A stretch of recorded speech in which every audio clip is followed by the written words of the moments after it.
Fala, torcedor rubro-negro! Bem-vindo ao canal de notícias do Atlético Paranaense. Mas antes, não se esqueça de se inscrever no canal, curtir e comentar o vídeo. Vamos às notícias. Nos bastidores do futebol brasileiro, poucas semanas conseguiram ser tão agitadas para o Atlético quanto esta. Dois acontecimentos chamaram a atenção e mexeram com os ânimos da torcida rubro-negra. De um lado, a saída inesperada de uma das promessas mais comentadas do elenco de base, e de outro, a volta de um atacante que havia ficado meses afastado por uma grave lesão e que, ao pisar novamente em campo, emocionou milhares de torcedores. Comecemos pela notícia que gerou revolta e longas discussões. O Cruzeiro, de maneira silenciosa e estratégica, decidiu investir pesado em um nome que vinha chamando a atenção no Atlético, o jovem lateral direito Cauã Moraes, de apenas 18 anos. A diretoria celeste não hesitou em agir e, sem qualquer negociação direta com os rubro-negros, optou por depositar os 10 milhões de reais referentes à multa rescisória. O movimento foi considerado uma bomba pelos dirigentes do Furacão, que foram pegos de surpresa com a notícia da rescisão imediata do contrato. O presidente Mário Celso Petraglia, figura sempre combativa e direta em suas declarações, não escondeu a indignação. Para ele, mais do que a perda de um jogador, houve uma quebra de confiança. Segundo o dirigente, havia um acordo verbal estabelecido com Pedro Lourenço, empresário e dono da SAF do Cruzeiro, para que qualquer movimentação envolvendo o atleta só fosse realizada após o término da temporada, em janeiro.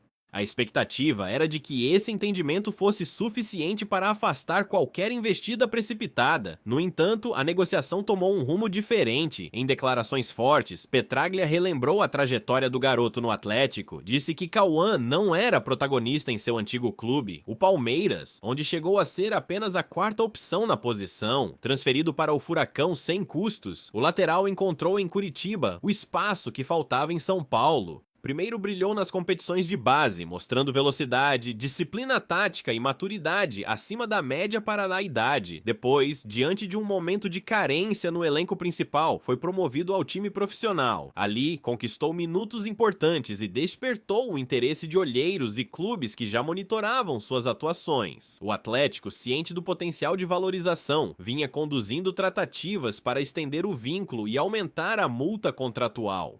Contudo, o staff do atleta entendeu que era a hora de aproveitar o momento e buscar um salto financeiro. O agente apresentou a proposta ao Cruzeiro, que rapidamente aceitou bancar o valor da cláusula, e assim, sem espaço para negociação, o destino de Cauã Moraes foi selado. Petraglia, em entrevista, revelou bastidores da frustração. Liguei para o Pedrinho, ele me garantiu que não pagaria a multa, deu a palavra, e não cumpriu. Isso já é política do futebol.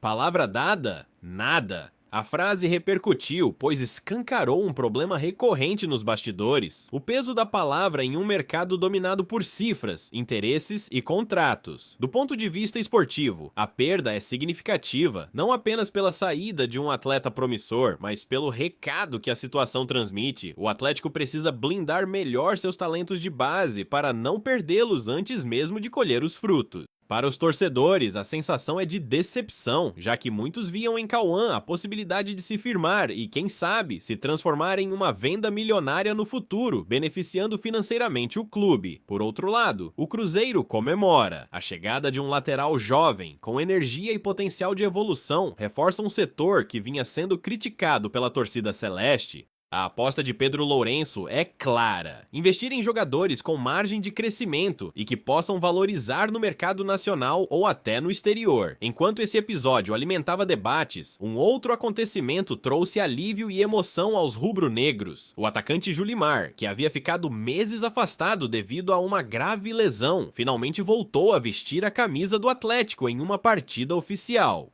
A cena foi comovente. A cada toque na bola, a Arena da Baixada explodia em aplausos, e não foram poucos os torcedores que se emocionaram ao rever o jovem em ação. Julimar simboliza para muitos a resiliência e a força de superação. Depois de um processo longo de recuperação que exigiu disciplina, paciência e confiança no departamento médico, o atacante retornou com energia renovada. Seu reingresso não representou apenas uma opção a mais para o treinador, mas também um sinal de esperança para todos os atletas que enfrentam períodos difíceis por conta de lesões. O contraste entre os dois episódios é evidente. Enquanto um talento parte de maneira precoce, gerando frustração e polêmica, outro retorna como herói, despertando orgulho e esperança. Essa dualidade mostra como o futebol é imprevisível e como, em questão de dias, um clube pode experimentar sentimentos tão distintos. Para o Atlético, o desafio agora é reorganizar o planejamento. A perda de Cauã Moraes exige não apenas a reposição em campo, mas também uma reflexão sobre a forma de conduzir contratos de jovens promessas. Já a volta de Julimar pode ser o combustível emocional que a equipe precisa para manter o foco no restante da temporada, inspirando jogadores e torcida a acreditar que, mesmo diante das adversidades, a superação é sempre possível. O futuro dirá qual desses acontecimentos terá impacto mais profundo no Furacão, mas, sem dúvida, esta semana ficará marcada como um retrato fiel do que é o futebol, um misto de negócios, bastidores, emoção e paixão. No início de 2025, a atmosfera em torno do Atlético era de confiança e expectativa. A torcida e a diretoria acreditavam que a equipe teria condições de lutar de igual para igual pelo acesso.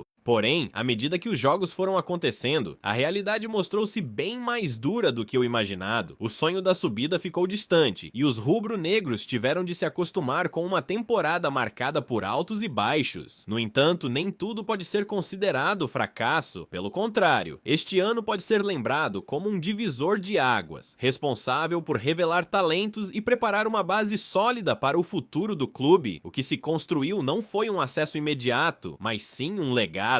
A temporada de 2025 serviu como vitrine para jovens jogadores que, com personalidade e qualidade, mostraram estar prontos para assumir papéis importantes no elenco principal. A torcida, que em muitos momentos sofreu com os resultados, passou também a enxergar uma nova geração despontando, carregada de esperança. Entre os nomes que mais chamaram atenção, alguns se destacaram de maneira especial. Cauã, por exemplo, surgiu como um lateral de características raras no futebol brasileiro atual, tornando-se peça quase insubstituível. No mercado, dificilmente o Atlético encontraria alguém à altura com a mesma combinação de velocidade, técnica e regularidade. Outro que cresceu foi Dudu. Sua evolução ao longo do ano foi notória, ganhando minutos em campo e mostrando-se cada vez mais consistente. O torcedor percebe que nas próximas temporadas ele tende a se transformar em figura fundamental, não apenas pela técnica, mas também pela entrega e pela inteligência tática. Já Riquelme talvez não seja tão badalado, mas sua utilidade é evidente. Ele dá profundidade ao grupo, cumpre funções variadas e ajuda a equilibrar o elenco em momentos decisivos. Outro exemplo é Léo Derrick, que viveu um ponto alto ao brilhar contra o Corinthians. Suas atuações sólidas aumentaram a confiança da comissão técnica e o respeito dos companheiros. Entretanto, entre todos esses talentos, existe um nome que ultrapassa qualquer expectativa e desponta como símbolo da nova safra: Arthur Dias. Arthur é considerado a maior joia da base atleticana nos últimos anos. Zagueiro de perfil moderno, alia solidez defensiva à capacidade de participar da construção ofensiva, característica indispensável no futebol contemporâneo.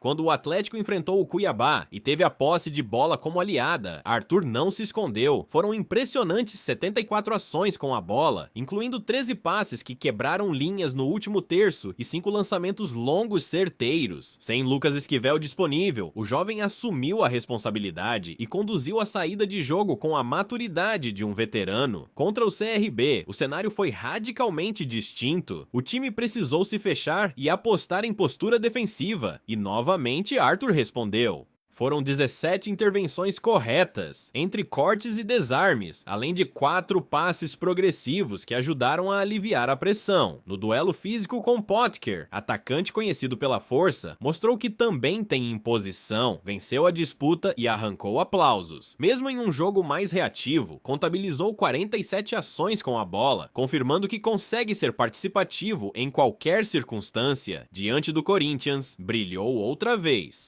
Foram 10 passes no último terço, 54 ações na construção e uma segurança que transmitiu confiança ao restante da equipe. Se reunirmos apenas esses 3 jogos, os números impressionam. 175 ações com a bola, 27 passes progressivos, 13 lançamentos longos certos e 28 intervenções defensivas de qualidade. Estatísticas dignas de comparação com nomes consagrados como Léo Pereira e Léo Ortiz, atualmente referências defensivas no Flamengo. Mas reduzir Arthur a números seria um erro. Dentro de campo, chama-te a atenção pela velocidade na recomposição, pela força nos duelos físicos, pela leitura inteligente das jogadas e pelo domínio no jogo aéreo. É um defensor que alia a inteligência tática à coragem de assumir protagonismo em momentos de pressão. Aos 19 anos, já transmite a sensação de entender o peso da camisa rubro-negra e de carregar consigo a responsabilidade de ser uma peça-chave para o futuro. Claro, como qualquer jovem, Arthur também é alvo de crítica. Alguns apontam erros em determinadas partidas. Entretanto, para analistas mais atentos, essas supostas falhas fazem parte do processo natural de amadurecimento. Até aqui, não comprometeu em nenhum momento decisivo, pelo contrário, tem mostrado consistência, confiança e personalidade em cada oportunidade que recebe. Mais importante, provou ser uma solução caseira que dificilmente seria encontrada no mercado sem altos investimentos. É por isso que muitos especialistas afirmam: metade da defesa do Atlético já está resolvida. Arthur Dias é um talento raro, forjado dentro do próprio clube, com um teto que parece não ter limites. Se for bem orientado e lapidado, pode marcar época, tornando-se referência não apenas para o Furacão, mas também para o cenário nacional. O futuro parece estar escrito em seus pés.